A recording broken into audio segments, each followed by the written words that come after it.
Hello students! The theme of our lesson is Limerick. Today you will learn about unusual poems called limericks, and in the end of the lesson you will try to make up a limerick. But first, look at the portrait of this man. Please try to say some words about this person and guess why we speak about him.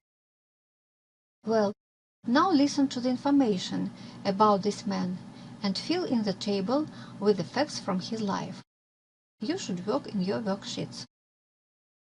Edward Lear was a famous and talented artist, an illustrator, an author, and a poet from England. Lear was born in Holloway in 1812, and he was the 21st child in his family. Edward Lear loved to draw. By the time he was 16, he was earning money for it. The public liked his paintings. Lear traveled in Italy for 3 years and had 2 books of illustrations published during that time. Lear painted all his life, up until his death in 1888. Edward Lear became well known for his limericks and literary nonsense.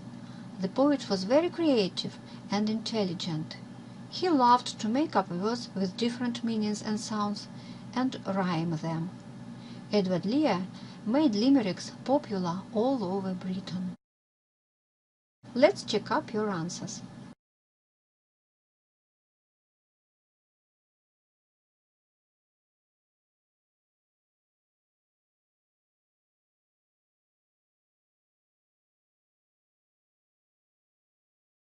Have you got any ideas about what a limerick is?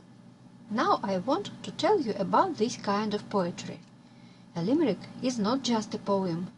It is a short, funny poem with a special structure. The form of a limerick is always the same. Let's read it and try to understand the rules of its formation. There was an old lady who said, when she found a thief under her bed, "Get up from the floor, you are too near the door, you may catch a cold in your head."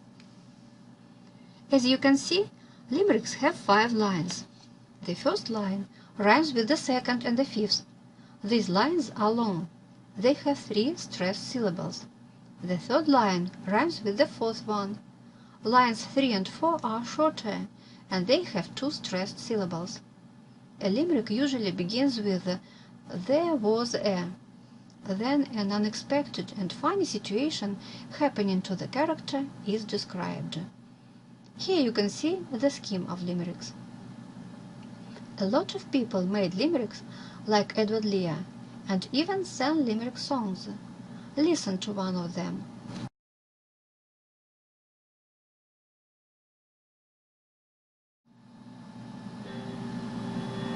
Hello, how are you? I'm Nick, here to teach you a fun little trick. To have a good time when writing a rhyme, try writing your own limerick. There are limericks of all different kinds, so how do you write one that shines? You'll see that it's cool if you follow the rule. A limerick is made of 5 lines, so listen close to this song. Lines 1, 2, and 5 are all long, and in poems of this sort make lines 3 and 4 short, and I promise you'll never go wrong. You need to be sure and contrive to rhyme lines 1, 2, and 5. Then do it once more with lines 3 and 4, and your limerick surely will thrive. So let these pointers take hold, and if you'll write as you were told, at the rainbow's end you'll find there, my friend, your own limerick pot of gold.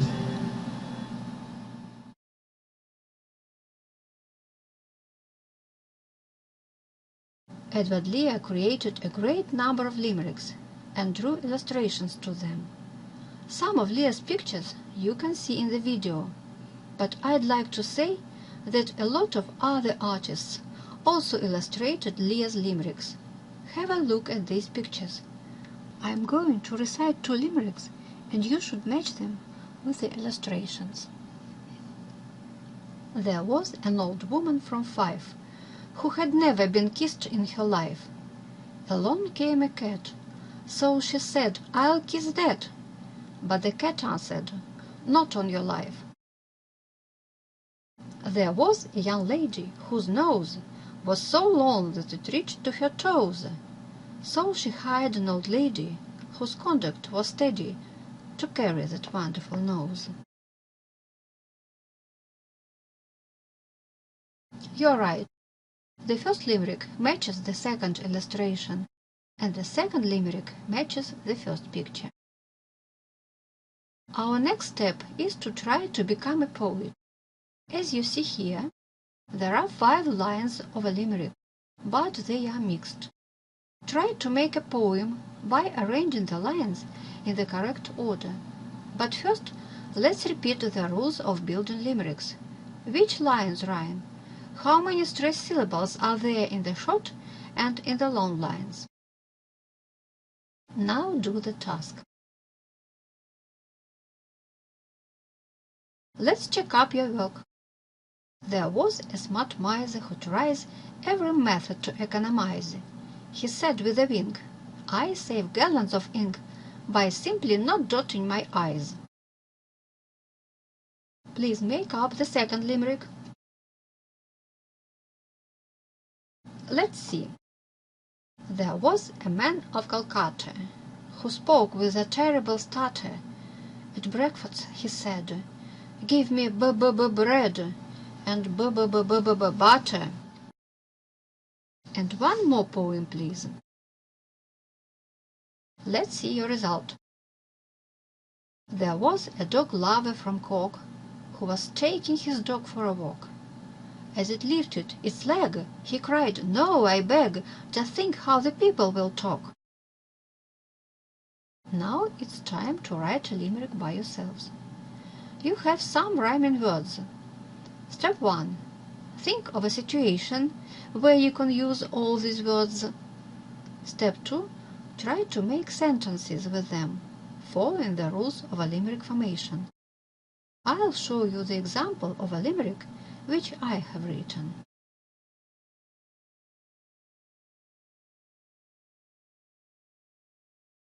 There lived an old gentleman Jeff, who unfortunately was almost deaf. When you told him a word, he quite always misheard, so no one spoke to Jeff. At home, try to create a limerick using the words from one of the boxes, or use your own ideas. To summarize the lesson, I offer you to make up a Vain. It's a poem too, and it has 5 lines, but it doesn't have rhyme. The first line consists of one noun, a key word of the theme of our lesson. Next, think of 2 adjectives that characterize the key word. The third line has 3 verbs, which connect with the main idea of the lesson. The fourth line is a short statement of 4 words to express your opinion about the topic. And the last line again has one noun that is a synonym to the key word.